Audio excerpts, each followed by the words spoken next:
Hello, welcome everyone. It's so great to have you here with Dr. Paul Root Wolpe today. We will be discussing Frankenstein and the Golem. A little about our speaker. So Paul Root Wolpe is a Ph.D. in the Raymond Schinazi Distinguished Research Chair of Jewish Bioethics, Professor of Medicine, Pediatrics, Psychiatry and Sociology, and the director of the Center for Ethics at Emory University. Dr. Wolpe's scholarly work focuses on the social, religious, and ideological impact of technology and biotechnology on the human condition. And with that, I will let you take it away. Great, wonderful. Well, welcome everybody. So happy to have you all with me. We're going to do a fun one today, talking about Frankenstein and the Golem. I'm going to start by sharing my screen. Give me 1 second for that. If you have a choice between the two, it's much better to see the slides than to see me. The slides will be much more entertaining than my face. So focus on the slides if you don't have I have a big monitor, so I can see both. I have a separate monitor, so I can see both. But if you can't see both easily, I strongly recommend you go for the slides rather than me. This is a delight for me. I don't give this talk that often, and has evolved over time. I had the pleasure of teaching a course on Frankenstein with an incredible co-teacher who's an English professor a couple of years ago.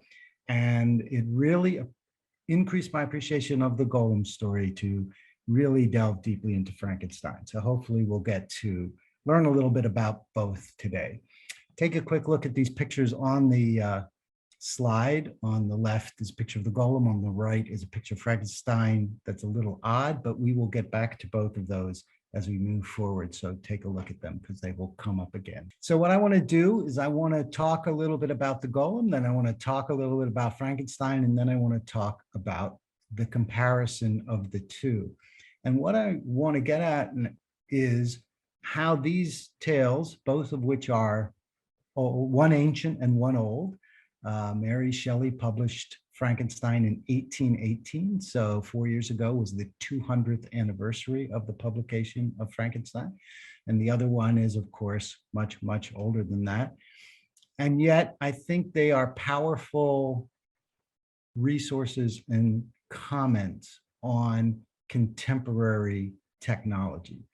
And so the question I want us to ask is, what can we learn from these two tales? And I think the answer is we learn some different things from them both. They're both very, very productive resources for learning these lessons, but the lessons they teach us are different. So let's start with the Golem. So this is a picture of a sculpture by Ghiberti called The Gates of Paradise. Was created somewhere in the 15th century. He's an early Renaissance sculpture, creator of these bronze doors of the baptistry of the Florence Cathedral. And why do I start with this? Because that is a picture of the creation of Adam. That's what he tried to sculpt there. That is Adam on the ground. That is God standing over him and the angels above God in the moment that God first creates Adam. And the reason that that's important is because Adam was the first golem. Because what a golem is a human form that is animated but as yet has no soul. And the sages tell us that in the first about 12 hours of Adam's existence after God created Adam, he had no soul yet. So Adam is considered the first golem. This book, Sodei Rizaya, is the earliest known account of how to create a golem. It's a medieval magical manuscript, The Secrets of Mysticism of the Archangel Raziel, created in the 12th century by Eleazar or Judah of Worms. And it is a magical manual. It doesn't quite tell you how to create a golem, but it tells you things about creating a golem. The first book that contains full instructions about creating a golem is Sefer Yetzirah, the Book of Creation, and it gives you instructions. And what I'm going to talk about in a couple of minutes is, well, why can't we all just grab that book and make golems? It's a little bit more complicated than that. Though this idea of a golem is something that recurs in many, many different ways and many different guises over the course of Jewish history. One legend says Yirmiyahu created a golem. Solomon ibn Gabriel was supposed to have created a female golem. So there are stories, and I'll talk a little bit about them. But let's first look at what a golem is, at least from our sort of more modern understanding looking back in history, because it is really important to understand that the idea of a golem and exactly the way the kind of populace thought about golems changed over the course of Jewish history. So here is a very famous portrayal of a golem, and I'm going to step out for a minute to make a comment. Remember, I asked you to look at those pictures in the opening slide? Well, here is that picture of the golem in the opening slide. Here's another very famous picture of the golem.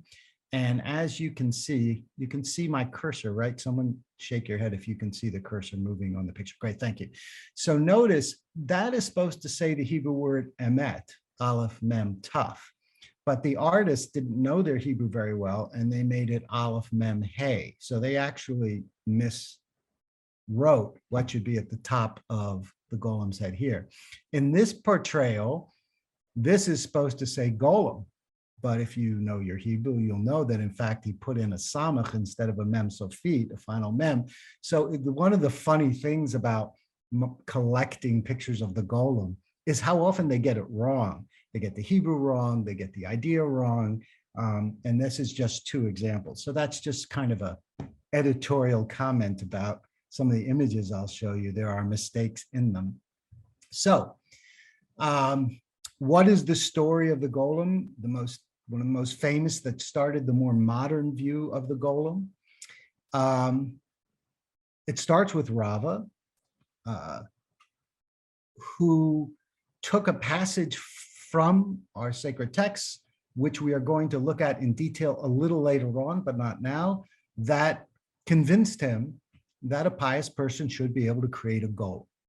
So he actually creates one. And he sends the golem to Rabbi Zeira, and that is who is portrayed in this picture, not Rava, but Zeira.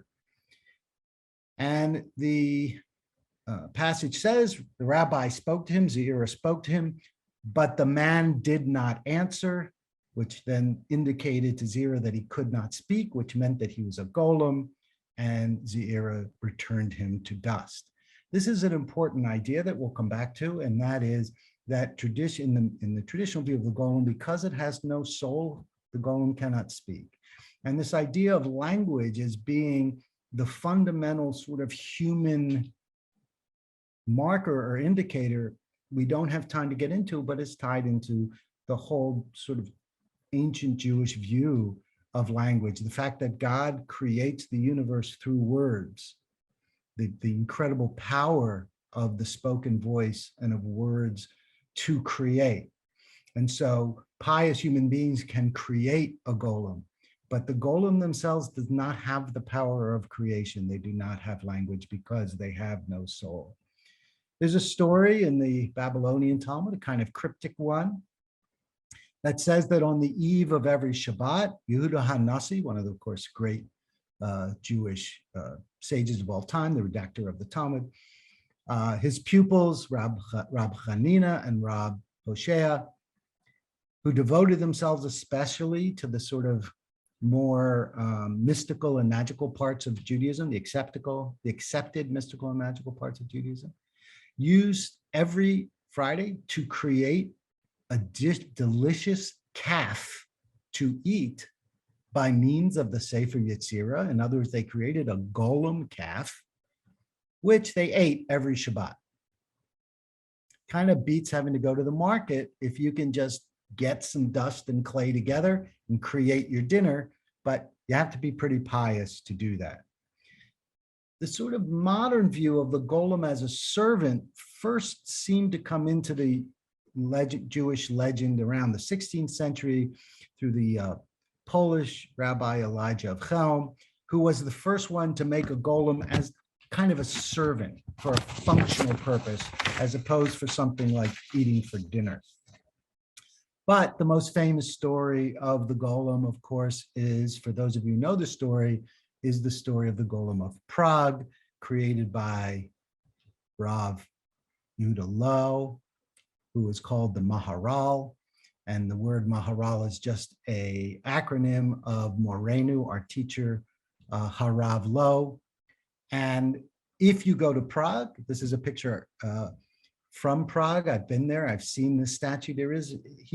Loew is so respected in the city of Prague as a leader, not only by the Jewish community, but by the historical local community, that there is a statue of him in the town square right in front of City Hall. In fact, it's not just a statue somewhere. It's in a very honored place in the city.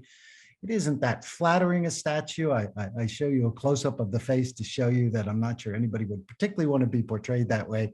But in fact, it is supposed to be an honorable, it's a very imposing statue in its place.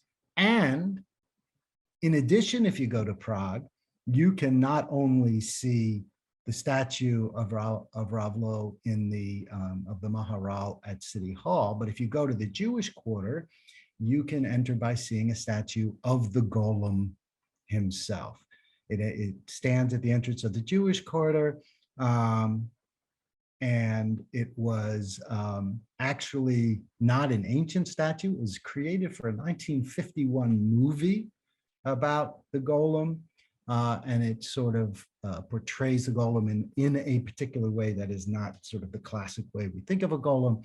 But the point I'm making is that even today in Prague, this story of the Golem exists, and you see remnants of it around the town, and I'll show you the real example of it in a moment. But first, what is the actual story of the Golem? It's a folk tale, not a literary tale. For the most part, it's not written, but has been transferred by word of mouth. The most famous story, the one of the Maharal, doesn't seem to appear anywhere in writing for a couple centuries after his death. When it actually began to be told, we don't really know. We do know that Loew, as I said, was very, very well respected in his day, and the Habsburg emperor, Rudolph II, who was very into the cult and into mysticism and Kabbalah, even though, of course, he wasn't Jewish, used to meet with Loew. We know of at least one certain meeting, and there are indications that he met with him more than once to try to understand Jewish mysticism through this famous rabbi. Still, despite that, the Jewish community of Prague was under persecution at the time and oppression, especially at the hands of a bishop who was at the time, who was very, very anti-Semitic, and of course, not too surprisingly, in some ways was a convert from Judaism. And when he became Catholic and became a bishop, doubled down on his persecution of the Jews. So what's the story? The story is that Rav Loew went to the banks of the Vltava River, which goes through Prague, through clay, created a human-shaped form, and then brought it to life. As you see in this picture, if you look at where I'm pointing with the cursor here, he has this is the Maharal. He has a scroll in his hand that he is about to place into the mouth of the Golem, and by putting it in the Golem's mouth will animate the Golem into a living creature. As the story goes, as the Golem increased in its size and power, it became more and more violent. Soon it went on a rampage, killing non-Jews. It was created by the Maharal as a protector of the Jewish community, but his intention was not to have them kill anybody, but simply to be a preventive measure. But the Golem gets out of control, and pretty soon everyone was scared of this Golem, and not just Jews, but not just non-Jews, but Jews. And then it eventually, according to some legends, or different versions of this legend, started attacking Jews too. One version of the legend says that confronted with this golem, the emperor himself approached the Maharal and asked him to do something about the golem. There are other versions of it too. One version says that if the emperor said to the Maharal that if he stops the golem, the emperor would make sure the persecution of Jews would stop. Finally, the rabbi accepts the offer and puts the golem out of commission. Now, how does he put the golem out of commission? Well, he animated the golem by placing the scroll in the golem's mouth, and he deanimates the golem by removing the scroll from it. That is one version of the golem story and how the golem is animated and unanimated. Another one, and this is a contemporary sculpture of a golem, this artist's view of what the golem's face might look like. But I'm going to use it to show you the other way. The second way that the golem is animated in these legends is through writing the word emet, truth, on the golem's forehead, aleph, mem, tuf, and then to deanimate the golem, you simply take your thumb and you rub off the, see the emet there? Now watch the aleph.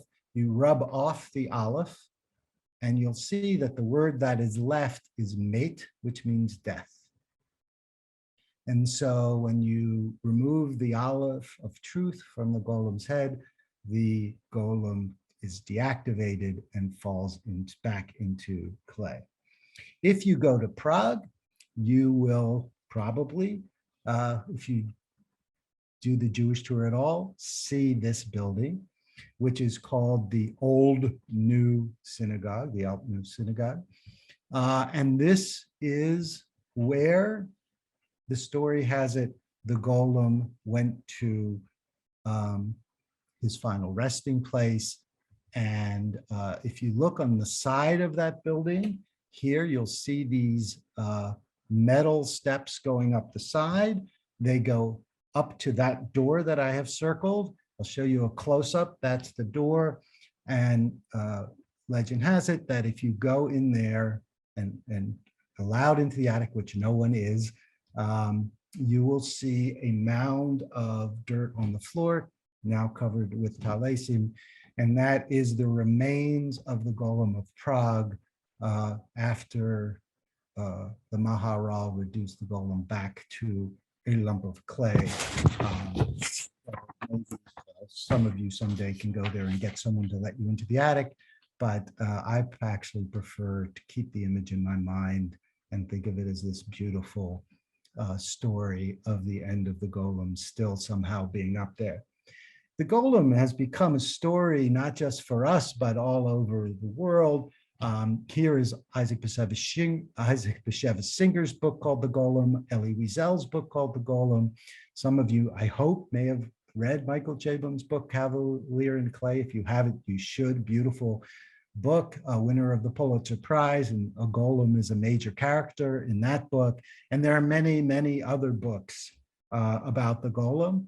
The one on the bottom there called The Golem and the Jinni is a really wonderful, more recent book that I've read, where a golem, which is the Jewish sort of created creature, meets a jinni, which is the Middle Eastern Arabic created creature, and they end up finding each other in fascinating ways. Now that golem isn't anything like the Golem of Prague, but one of the things about the legend of the golem is it allows interpretation and change and different. So there are a lot of books about the golem. There are comic books about the golem. In the top left one there, The Thing from the Fantastic Four battles a golem. There are stories of golems in various ways. Stan Lee, the head of Marvel Comics, liked golems. He's the one who did the one in the upper left and the bottom right. And this is a really interesting little panel from Ripley's, believe it or not, in 1967. And it comes from a book called Jewish Women in Comics, because what happens here is that the rabbi, this is supposed to be the Maharal, Jude of Prague, is creating the golem. And there you see the golem's form there, and he's telling his servant, get more clay.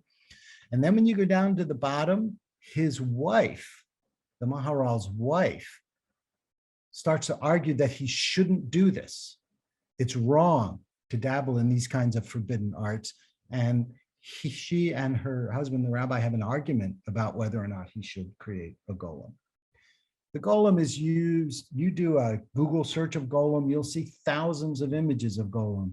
These are many, they're little clay creatures. You can buy little clay creatures in Prague, for example. There's stores that sell these by the dozen, little clay creatures of the golem. There are pictures here from movies. You can see there the picture that I showed you a minute ago. And not only that, the golem has been captured by the gaming community. And if you do video games, there are thousands of games that have the golem as characters. These are some of the examples. So the golem has entered popular culture, as powerfully perhaps as Frankenstein has, and today maybe even in some ways more.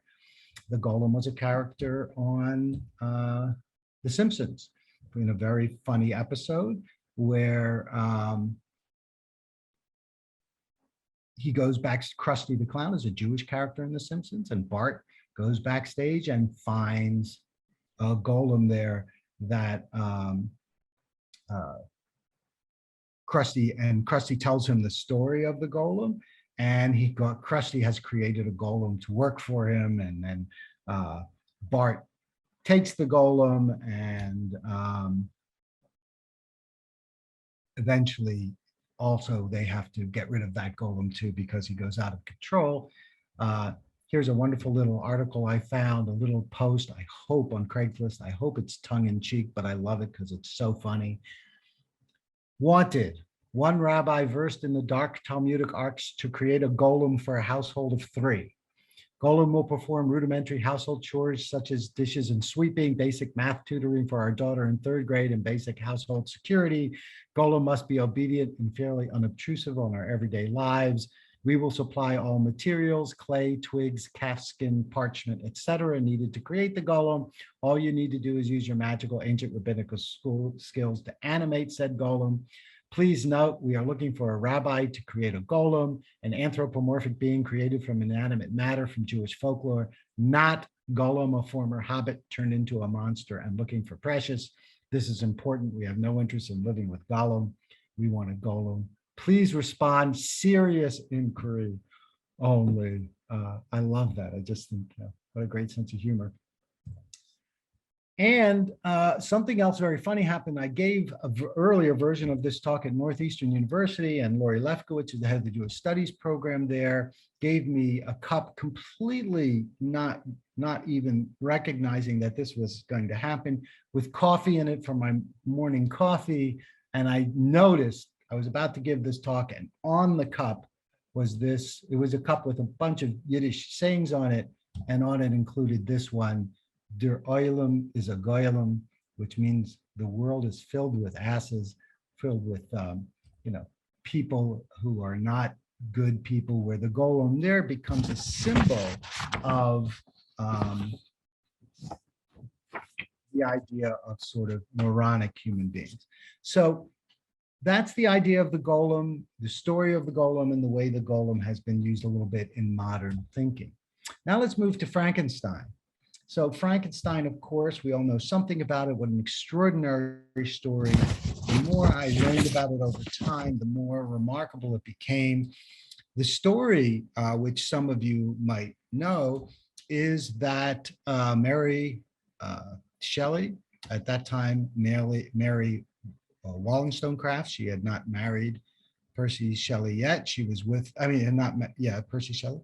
She was with Lord Byron, Percy Shelley, a physician named John William Polidori, and Mary's stepsister Claremont,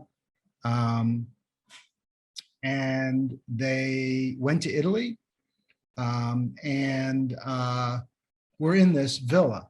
And it was a rainy night with nothing to do, so Lord Byron charged them to write a kind of horror novel. And they all wrote novels. What people don't remember about that is that Polidori wrote a novel about a vampire that became the basis for Bram Stoker's novel Dracula. So out of that little contest came the two most iconic sort of horror figures in Western literary history, Frankenstein and Dracula. But anyway, Mary wrote this book called Dracula. This is the original woodcut from the original edition. So that creature on the ground is supposed to be Dracula, very much unlike the way she describes the creature. And if you have not read Frankenstein, or you have not read it since high school or something, you must read it again. It is a profound and powerful book, which is absolutely nothing like the vast majority of Frankenstein movies. So if you've only seen the movies, you know nothing about the book Frankenstein.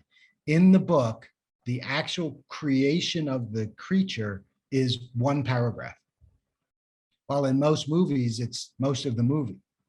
Because she wasn't that interested in how the creature was created. She was interested in writing about the nature of humanity and what it means to be human. And I could talk for a long time about it, but what I really want to say about it is a very important part of that story that most people don't recognize. What is the pivotal moment of the book? The pivotal moment of the book is not the moment when Frankenstein is actually created. The monster is actually created. The monster is not named Frankenstein. The doctor is named Frankenstein. It's not the moment when the monster, who has no name in the book, is created. That, as I say, she dismisses that pretty quickly. The moment that is so important in the book is when Frankenstein rejects his monster. That's the important moment, because everything that comes after that comes from the fact that he has put all of this energy and effort and many years of study and learning from his mentors about how human flesh works and how the body is. And he has spent years, and he finally has that moment of creation.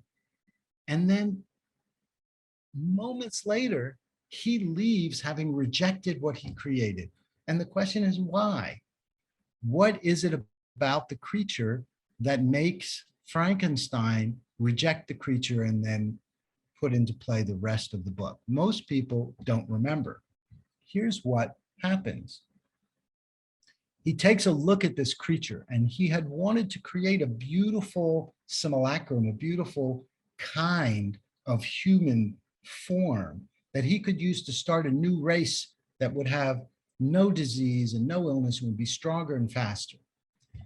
How can I describe my emotions, Frankenstein writes, Shelley writes for Frankenstein, at this catastrophe, or how delineate the wretch with whom with such infinite pains and care I had endeavored to form? So why is he a wretch? What's the catastrophe? His limbs were in proportion, and I had selected his features as beautiful. He wanted to create a beautiful creature. Beautiful, great God. His yellow skin scarcely covered the work of muscles and arteries beneath. His hair was of a lustrous black and flowing, his teeth of a pearly whiteness, but these luxuriances only formed a more horrid contrast. With his watery eyes that seemed almost of the same color as the dun-white sockets in which they were set, his shriveled complexion and straight black lips, the different accidents of life are not so changeable as the feelings of human nature.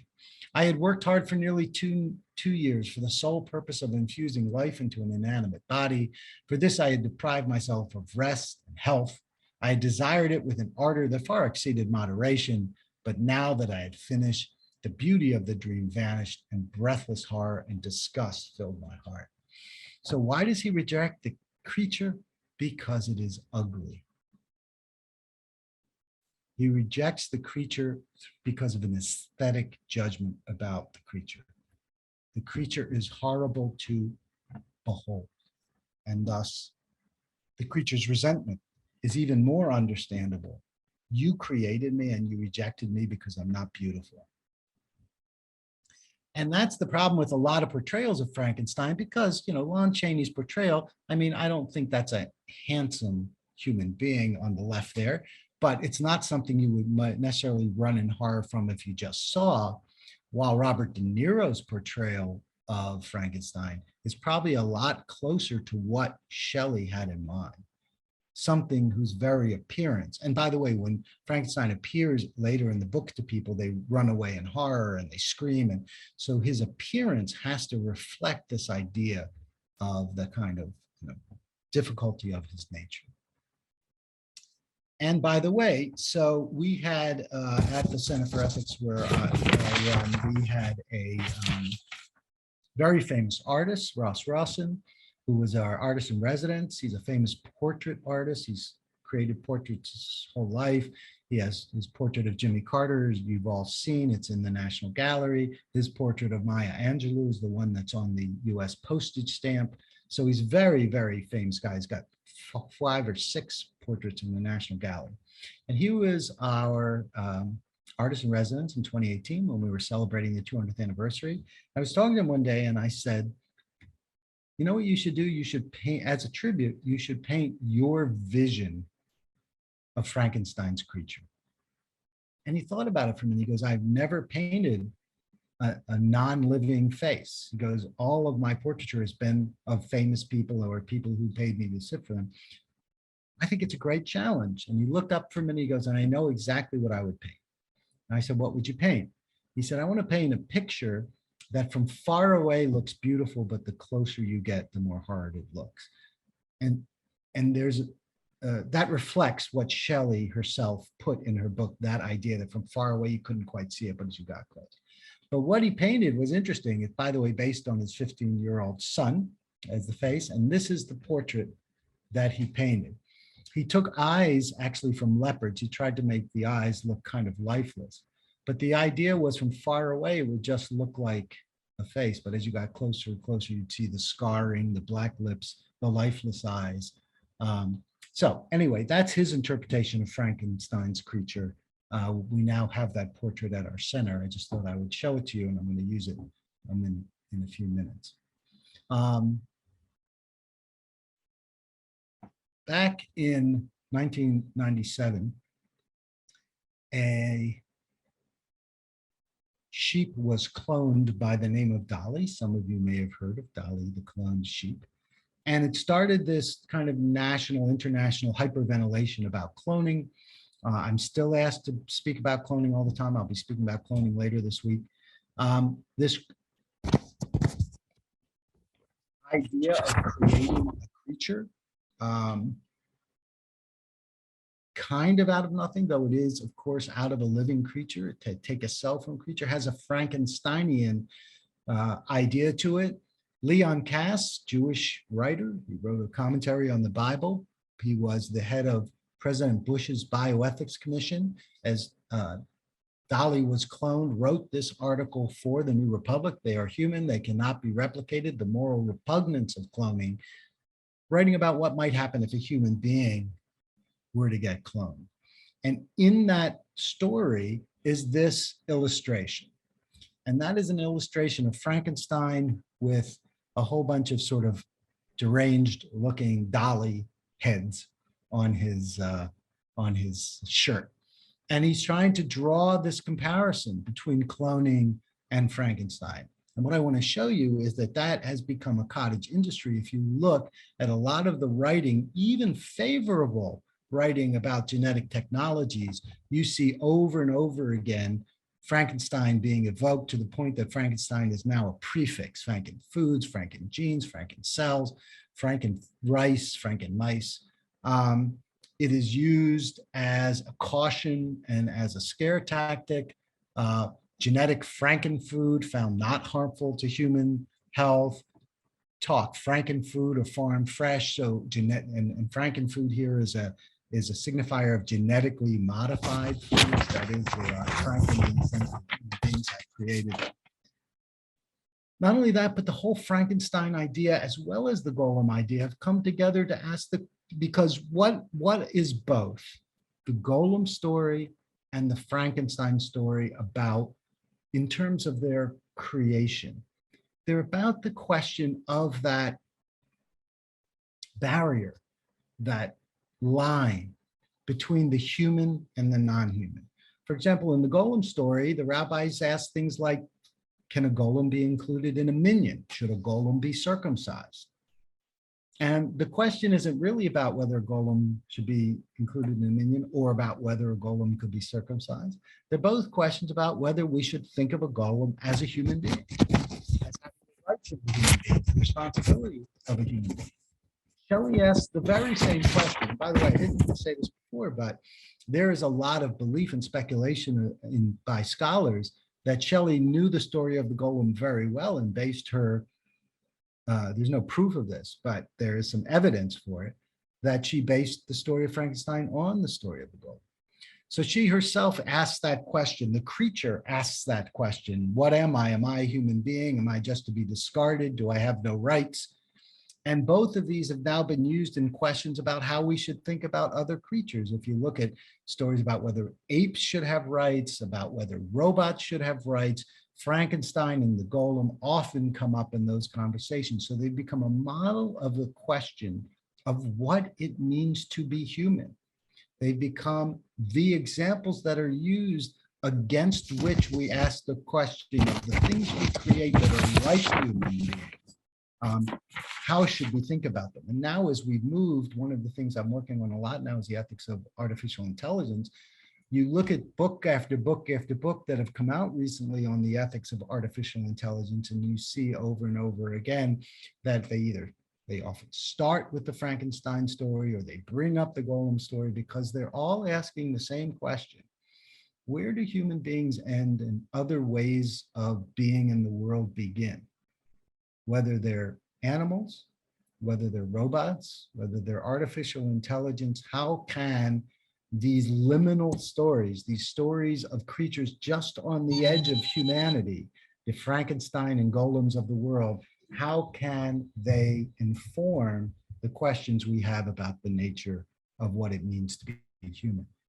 And by the way, just for fun, we also have a whole literature talking about that in Judaism. Jewbots, Jew droids. Can a robot be Jewish? Should a robot be Jewish? Our Jewish robot future? They actually created a robot that can create, that can write a Torah flawlessly. It was in the Jewish Museum in Berlin. It can write a Torah perfectly every time. Is that a kosher Torah?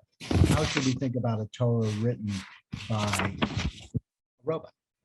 All right, so let's get to the last part of the presentation and what we really want to ask about, which is Frankenstein and the Golem. How do we think about them the same? Wonderful book, Golems Among Us, written by Byron Sherwin, a Jewish studies scholar, tries to ask this question a little bit, but I'm going to approach it a little differently. I'm going to use as our symbol of the golem this picture, this character created by Paul Wegener from the very famous 1950 movie called The Golem, where he directed and played the golem. So here is our Frankenstein and our golem. I'm going to use for Frankenstein the portrait painted by Ross Rossen for our center and the face of Paul Wegener. And now I'm going to go through the rest, the end part of the talk, comparing these two legends. So what does Frankenstein says? That the creation of life is improper. Dr. Frankenstein has transgressed. Most of history condemns him, and the book is clearly about the fact that the book shows many other ways that he is morally bankrupt and cowardly. But clearly his creating of the creature and then his abandonment of the creature are seen in universally by the book and by history as being transgressive. However, the creation of the golem is accepted in Judaism, is accepted in the Talmud. There's some rabbis who have trouble with it, but in general, it is. Rava isn't condemned for having done it. Yehuda Hanassi's sons who create their edible golem, they don't get condemned because in Judaism, we complete God's work of creation. So the ability to create ourselves is an acceptable part, and especially for those who do it out of piety, which we'll see in a minute, is the only way to create a golem. The creature is unnatural, a freak. Frankenstein abandons him because of his horror at the way this creature looks and because of his non-naturalness, the fact that he is not like a human being. He made a mistake, but golems are extensions of the natural part of co-creation with God.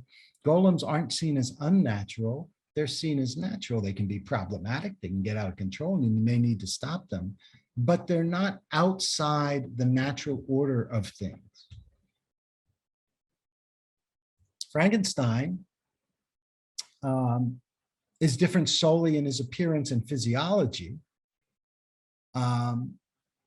but he is a human being. I mean, the whole point of the story of Frankenstein is, am I not human like you? And the answer is yes, I've got all the rights, all the responsibilities. I deserve to be treated with respect and dignity, not to be abandoned because I'm ugly, and not to be shunned and ostracized. That's the moral of this story of Frankenstein.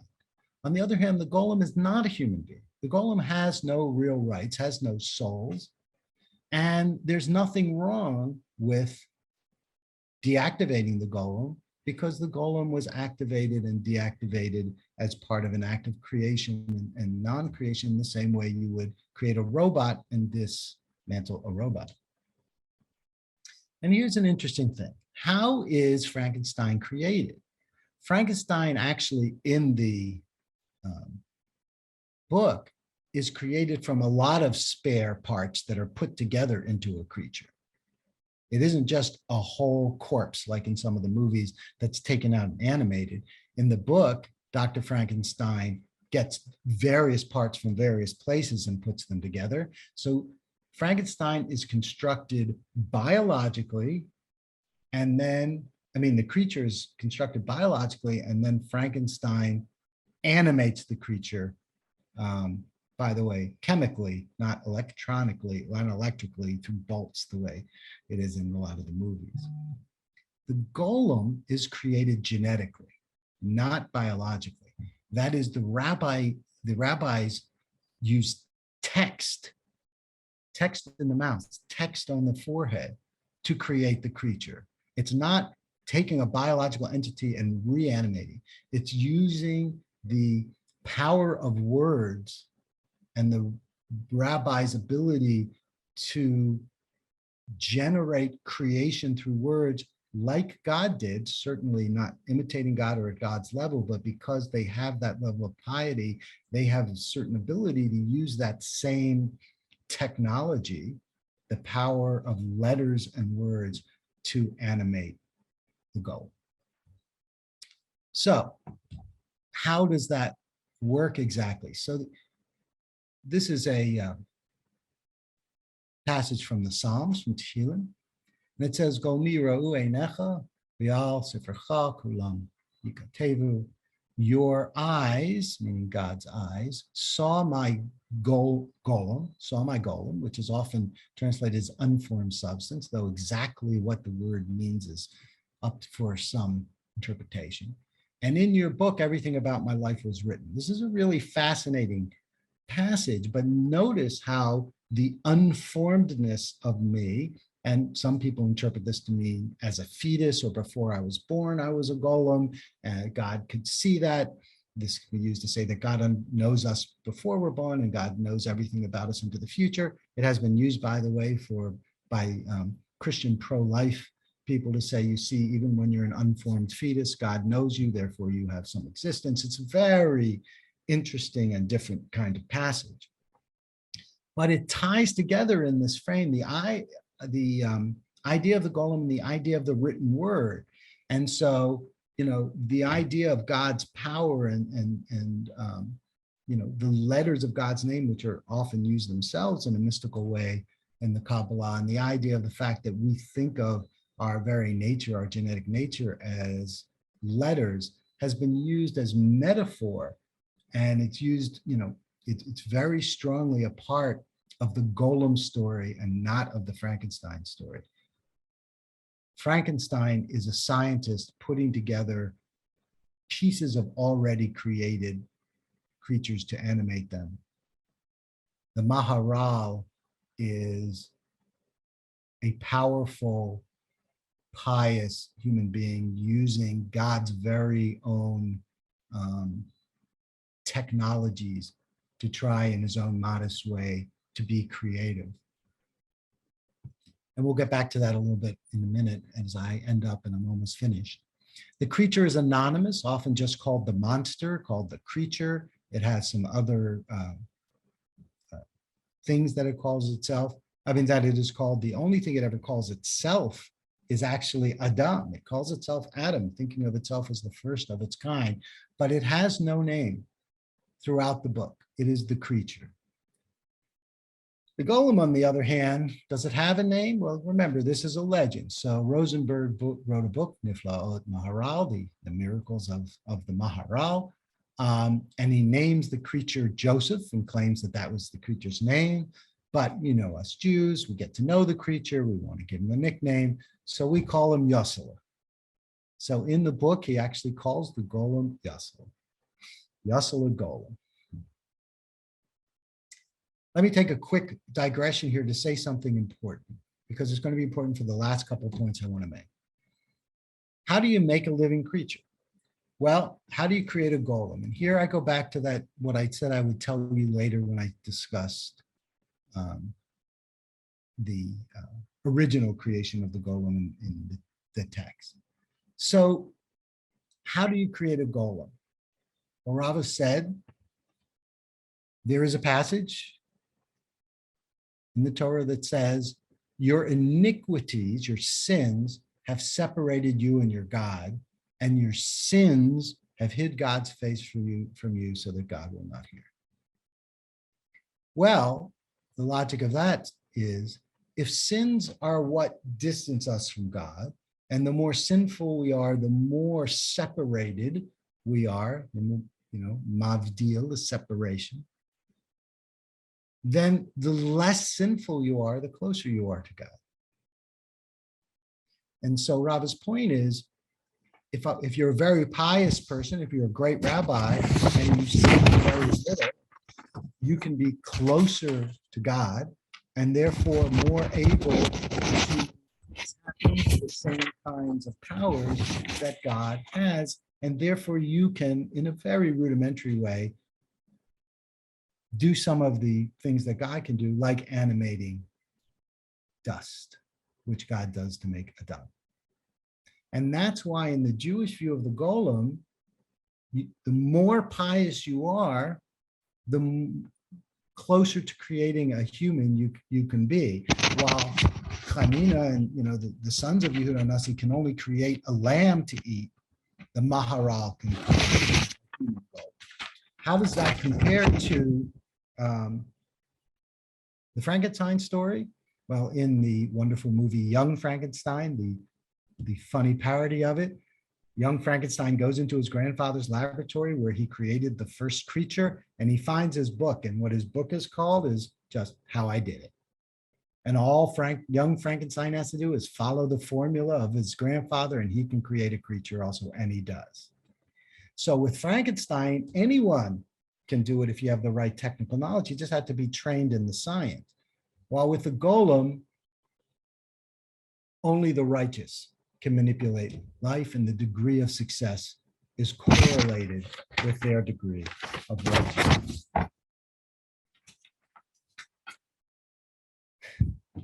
Frankenstein, the doctor, is motivated by glory and hubris. He does talk about creating a set of creatures that can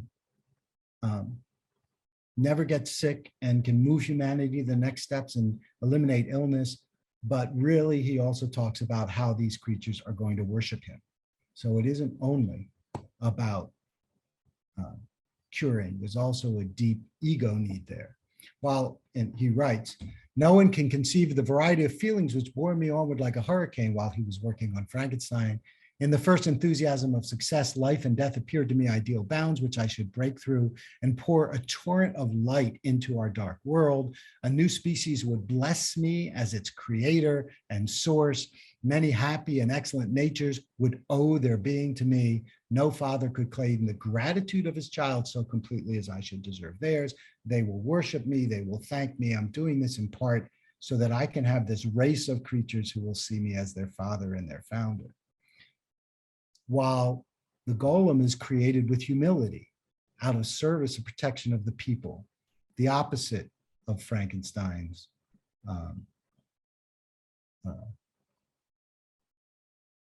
motivation. So there's a fundamental difference in these two stories. One is about the limits of scientific progress. It's about hubris. It's about not respecting limits, or at least not thinking enough about them as we transgress them. The other one is about piety and humility. It's about using the natural, methodologies of the world to create something for the purposes of protection and of helping humanity. And very wisely and very importantly, being able to stop and reverse what you're doing if you have to. There is a kill switch, a suicide switch in the golem. You can stop the golem.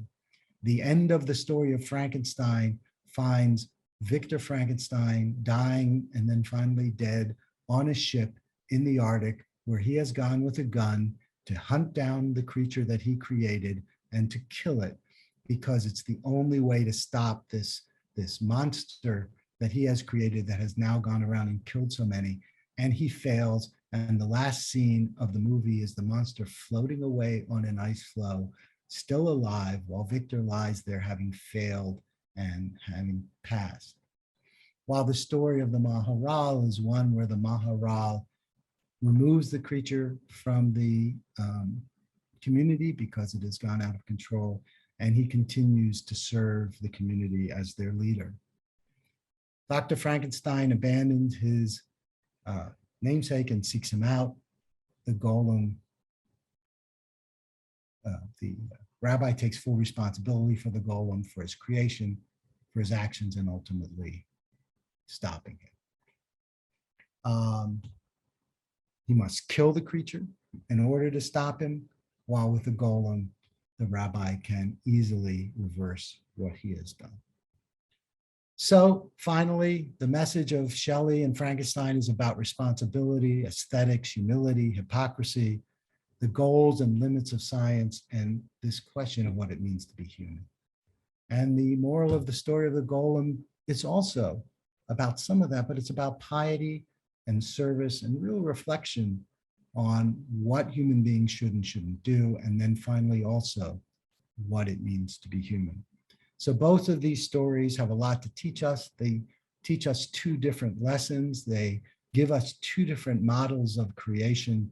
And I think both are very instructive as we move into an era where human beings are creating artificial life in a new way, and can turn to both of these stories to an incredible story written by a young girl 200 years ago, and this incredibly rich tradition of the golem in Jewish history to try to solve some of the problems that we are faced in modern technology. Thanks for your attention. Amazing, Professor Wolpe, thank you so much for this amazing presentation. It's so fascinating. Friends, we want to invite you to share some questions here. We have about 7 or 8 minutes left if you want to unmute yourself, or if you want to write in the chat with your questions. We welcome that now. Hi, Joe. I think you unmuted yourself. Yeah, I did, but I can't. Let me think about how I want to phrase my. Okay, great. So by the way, someone wrote about data in the chat, about data in Star Trek. Someone else wrote about Pinocchio. This idea of animating non-animate life as a way to try to understand that barrier between what is human and what is not human. What does it mean to, what are the characteristics that make us most human? I mean, that, of course, though these are the two most famous and powerful stories about it, it's been part of literature and long before science fiction. And some people consider Frankenstein, I consider Frankenstein the first real science fiction novel.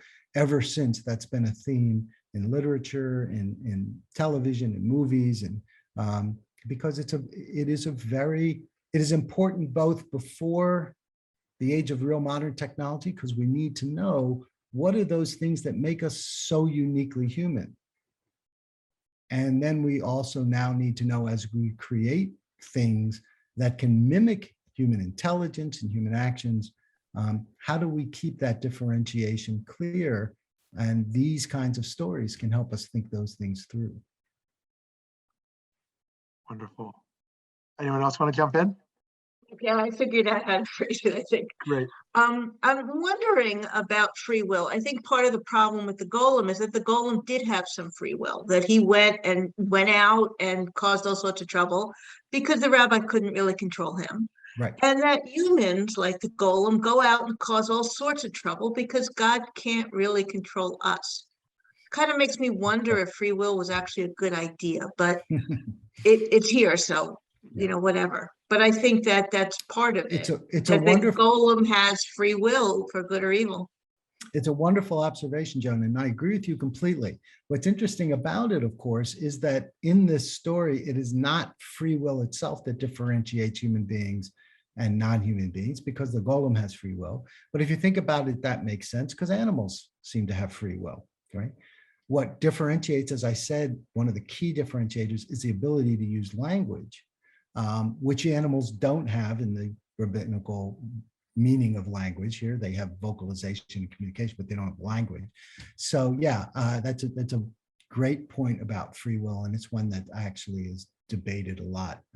In some other talk, we can talk about modern neuroscience, in which there's a big argument going on about whether we have any free will at all, or whether free will is actually an illusion, a byproduct of our brain activity, and really everything that we do is predetermined by our brains. Yeah, did the creature really go out of control in Frankenstein? He doesn't really kill many people. His only victims are people close to Victor, who he was specifically getting revenge on. He was not going on a rampage killing townspeople like the movies portrayed. Right. So it's very limited, and is not really going out of control as the way I. Well, he was in Victor Frankenstein's view, and in the view of the people of the town, he was out of control. I mean, people were dying, and he was terrorizing the town because people were found, killed by this creature. We understand the creature's motivations, but a lot of murderers have understandable motivations. That doesn't excuse them from being murderers. And that's one of the tensions in the book itself, of course, because Shelley writes the creature as a victim, right? The whole point of the book is that Victor Frankenstein did the creature wrong, and the creature has struggled. I mean, it's a very psychological portrait of a victim, a really interesting one that has been deconstructed that way by psychologists. Really brilliant sort of insight from a young girl of what it means to be a victim. Bad parenting. Yeah, no parenting. And he goes out and kills in revenge, which of course is not an acceptable thing. But it is different than the golem. But interestingly, the golem, insofar as we talk about the golem having a motivation, I mean, the Maharal creates a golem to protect the Jewish people from the townspeople that are terrorizing them, and he kills some of them. But is that really that much different than Frankenstein's, the creature's motivation? Now, in one version of the story, it's then the golem gets really out of control and starts killing Jews. In one version of the story, he even threatens the Maharal. I mean, there are a lot of different versions of the way this story is told. But in some of the telling, there's a parallel there too, of the creature motivated to protect the Jews and goes overboard, and Frankenstein's creature motivated to get revenge and goes overboard. We have one last question here from Rabbi Josh Fixler. Hey, thanks for this. This has been really wonderful. I'm wondering if there's a distinction to be made in the way that you were talking to not the last question, but the one before, about playing God, which is what Dr. Frankenstein is always accused of doing. Yeah. And the task of the golem, making the golem, is not exactly playing God. It's more emulating God with a desire to draw close to God, to understand God by being near to God's actions. Right. And I think, in the way you use those two phrases, that's clearly true. I've always found the idea of playing God, which I give a lot of talks on genetics, and I give a lot of talks on neuroscience. I give a lot of talks on genetics. I get on cloning and things like that. I get asked the playing God question all the time. People saying, well, aren't the scientists playing God? And here's the thing about playing God. Well, let's just for 1 second unpack that term. What we really mean when we say playing God, I mean, look, human beings have played God since the day we created civilization. If you look around yourself today, you have seen nothing, and I really mean nothing, unless you saw the sun, that has not been either created or profoundly affected by human beings. And that includes the clouds. And that includes all the quote unquote natural things. You saw the grass and the trees. I guarantee you that whatever grass and trees you saw were planted by human beings.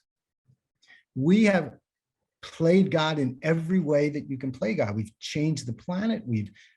So playing God doesn't really just mean manipulating the world. It means, when we use the phrase, stepping over some boundary, violating some limit. That's what we really mean by the term playing God. We don't really mean playing God because we do that all the time. When we say this person played God, we mean, didn't they take a step too far in how far human beings should go in changing and manipulating our world? And that's the question. Did Frankenstein take a step too far? Well, he didn't take a step any further than the Golem. He took the step differently than the Golem. He created a creature without humility, without piety, without a purpose, a real purpose, just to see if he could do it. And then when it didn't turn out like he wanted, he took no responsibility for it. Those were the transgressions. In fact, Shelley herself does not seem to condemn the science. There's nowhere in that book that says you shouldn't, or even implies you shouldn't try to do this. The whole book, when you read it carefully, is a condemnation not of the science, but of the scientist. Not of trying to pursue knowledge, but of trying to pursue knowledge recklessly. It's an amazingly sophisticated book for a young girl of her age and of her, she was a teenager, and yet she saw insights that are just so profound. Really, really remarkable achievement, I think. Amazing. That book. Thank you so much. Looking at Professor Wolpe's very broad academic work and beyond, it was so hard to choose this topic among so many others. So we hope we'll have other opportunities to learn from him. Really a first-rate ethicist on working on so many crucial issues of our day. So friends, if you are local, we hope you will join us for our solidarity rally at 6 o'clock or for Megillah and Purim at 7. If you're not local or are local, we hope you'll join us with Rabbi Talushkin in 2 weeks. Next week, actually a week and a half with Rabbi Lepatin. Is Judaism woke or unwoke? We hope to see you soon. Purim Sameach. Thank you, Professor Wolpe, and thank you, all of you. Thank you, everybody. All the best.